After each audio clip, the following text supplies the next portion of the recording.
but like Yo, cut.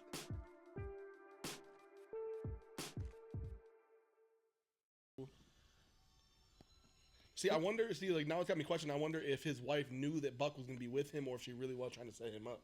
Like, so was she really trying to get rid of Kingpin, or was she setting up dude? I think that really is a good question because like it going black now and it's doing. Yeah, that's what I'm saying. Because like now you got to think like was she really like maybe I missed being the boss over Fisk and like maybe I did run it better, or was she dead ass like no, I'm trying to get rid of this dude. And I know that Fisk will take care of him if I send him there. I think it's a double-edged sword. Let's talk about it then, because like every time people have talked to her alone, it's always when you were the boss. When you were the boss. How good and it's everything like, was. what do we know about women? but like Yo, cut that.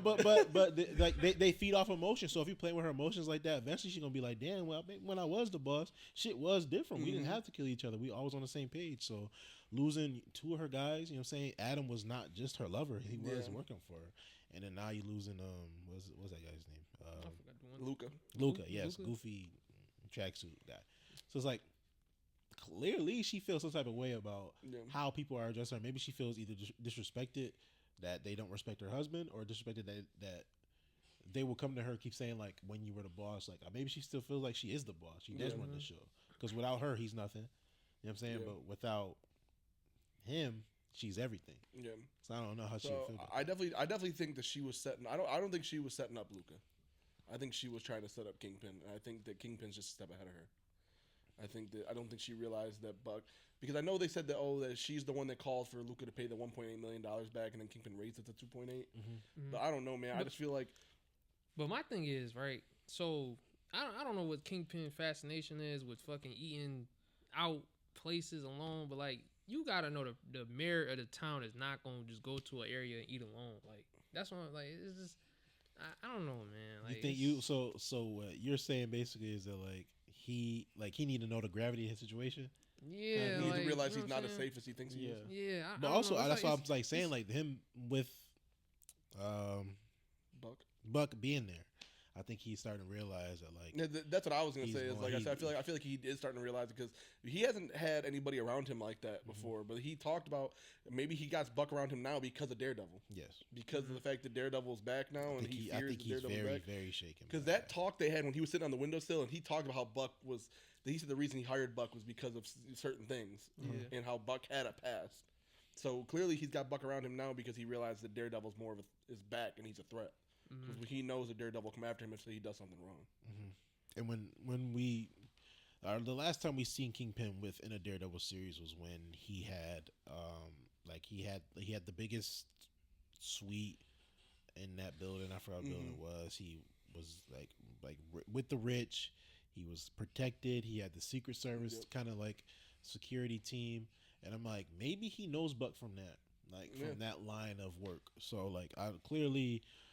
Like losing Bullseye made him more vulnerable because he had Bullseye like literally like by the balls. Like he couldn't do that. Had him in his back pocket. Like he literally couldn't do anything without Kingpin. Kingpin took him in, whatnot. But now having basically almost no protection is like you're just a public figure. You got the ability to do certain things, but like you really don't at the same time. Right. It's a name. Amongst people in a room, like she said, the people in a room decides who eats. And it's like you might be the mayor, but you ain't the biggest boss in the city. You're not the guy that makes things move. We are. So it's like when you start making sure we're good, we'll make sure you're good. And I feel but it's also like there's a question too though because he literally tells Buck to text Vanessa and ask her if he wants her to bring home food. Yeah, I don't know. That's why it's also like that's what I'm saying. Is it like a power move because he knows that Vanessa did something wrong, or is it like a thing where him and Vanessa did work together? Yeah. And they tricked Luca into coming there. But why would he kill Luca if he knew Luca had to pay dude $3 million? Would you really kill the guy before you got your money?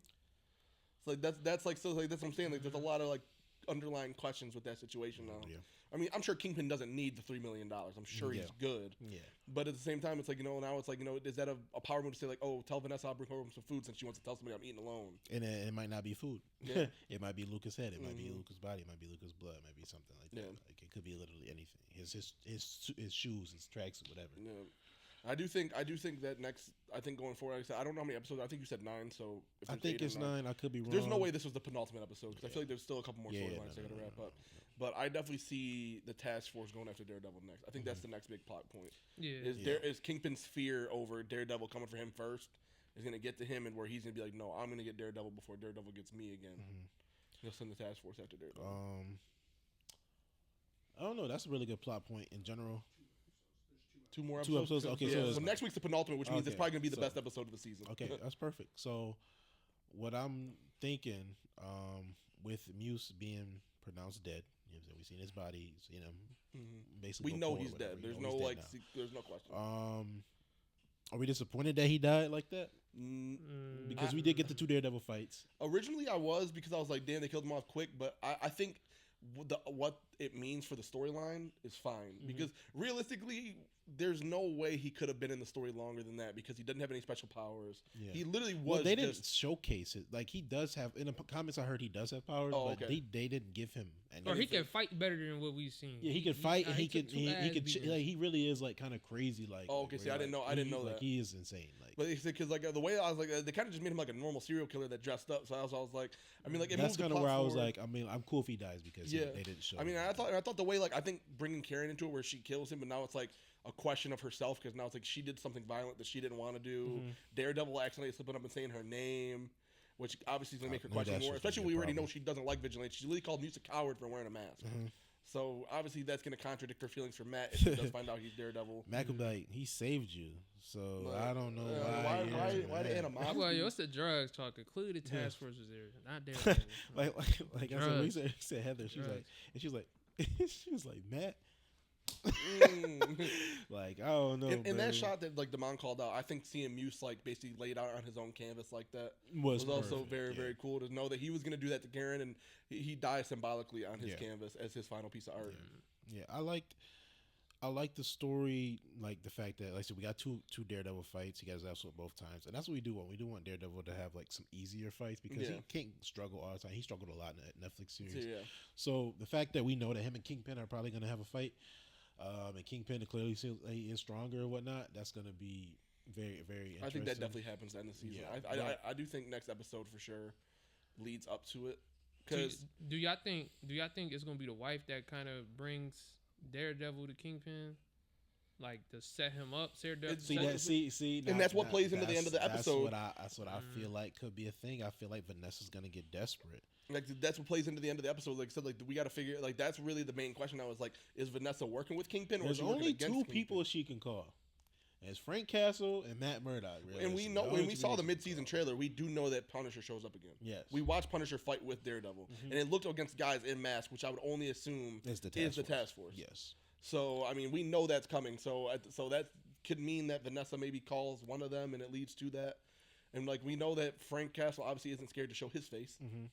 So I mean, I mean, there's a lot of really really good plot points. Yeah, and you know, I feel like we touched on the majority of them. And I didn't want to talk too much about the task force being like put together. Yeah, because like I didn't know how much they'll be in this episode, and like not realizing that there was 3 more episodes left from last week, obviously.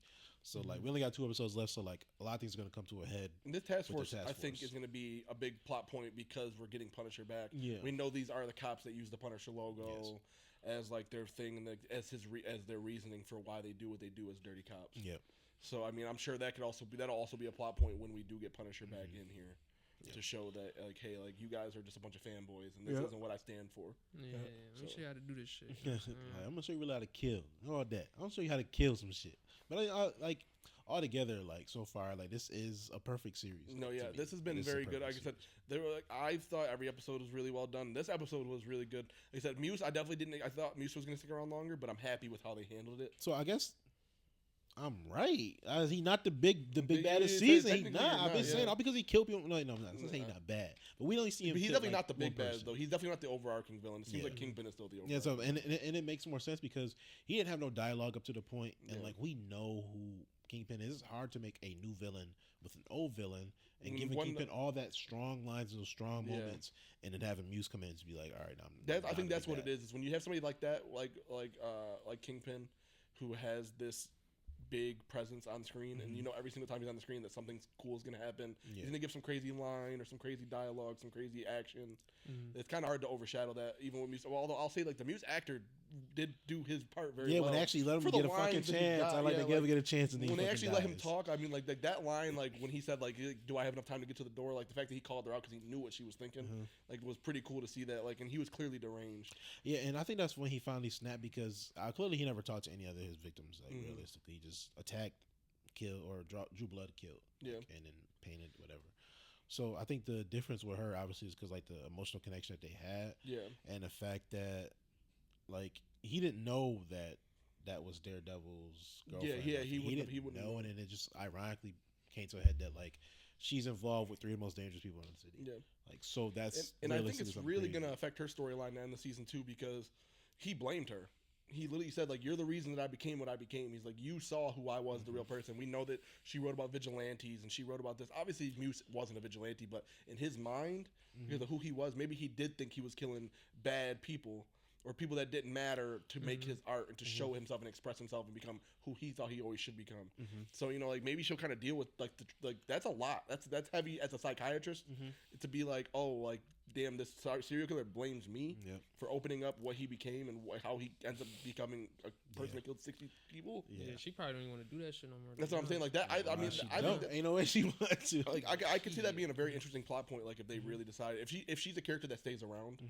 I could see that being pretty interesting, especially like I said, between that and the fact that she's probably gonna learn. When she actually talks to her friend again and be like, "Matt's acting weird," and then she said, "Oh, Matt is acting." Because weird. Kirsten's one that set him up, right? Yeah. So then they would both have a common thing there because we just saw Kirsten call out Cherry for Matt and him being secretive. Yep. And then Kirsten's obviously gonna think, and obviously Kirsten thinks that Matt, or not Kirsten, the Dr. Glenn thinks that he's being secretive too. So yeah. So that's I mean altogether. Really good episode. So far, really good season in general. I ain't gonna lie. I'm excited. I think next week, man, is gonna be crazy. The penultimate episode, man, they're always usually the best. Yeah, they've been spot on, and the reason that they can be as crazy as is Disney is allowing them to show blood. Hey, even though the punches look fake, that grapple hook through the shoulder had me going crazy. Wow, and that might not even be the worst moment that we see realistically. So we still haven't seen enough yet. I don't know. It's gonna be a lot that I don't know. I don't want to talk too much about it because like we'd be here like all day. But we do appreciate y'all for joining us. Daredevil, we are loving this show, as you guys can see. We want to finish this show up for y'all. Then me and Damon gonna have 1v1 100 reps, and whoever wins get Travis Hunter. So when y'all want that, we'll get that to y'all. I'm all time QB. It gotta be before the draft. So really, it's a lot we gotta do for stuff like that. But like I said, thank you guys for all the support. Make sure you like, comment, subscribe if you like what you've seen today, and we'll see you guys on the next one.